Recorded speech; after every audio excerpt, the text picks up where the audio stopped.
கிருஷ்ணரிடம் சாபத்தை பெற்ற அஸ்வத்தாமன் மன நிம்மதியின்றி அலைந்து கொண்டிருந்தான். அவன் மனதில் ஒரு சந்தேகம் ஆட்டி படைத்தது.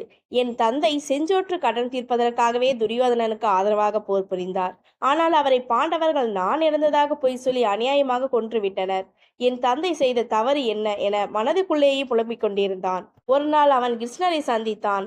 கிருஷ்ணரின் மீது அவனுக்கு கோபம் இருந்தாலும் தன் கேள்விக்கு கிருஷ்ணரை தவிர வேறு யாராலும் பதில் சொல்ல முடியாது என்ற காரணத்தால் அவரிடமே தன் மனதில் இருந்த சந்தேகத்தை கேட்டான். அதற்கு கிருஷ்ணர், உன் தந்தை துரோணாச்சாரியார் அனைத்து சாஸ்திரங்களையும் கற்றவர், ஆனால் ஏழையாக இருந்தார்.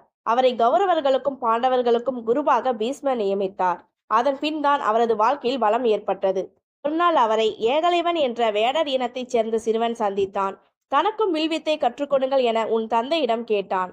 அரசகுமாரர்களுக்கு சொல்லித் தருவதால் ஏகலைவனுக்கு கற்றுத்தர துரோணர் மறுத்துவிட்டார். ஆனால் ஏகலைவன் உன் தந்தையைப் போல் மண்ணில் சிலை செய்து குருவாக வழிபட்டு வில்வித்தையை தானாக கற்றுக்கொண்டான்.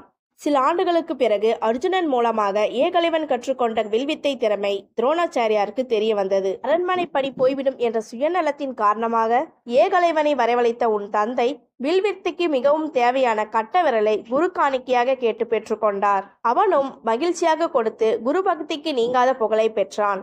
ஒரு வேடனின் திறமையை பாலடித்தார் உன் தந்தை.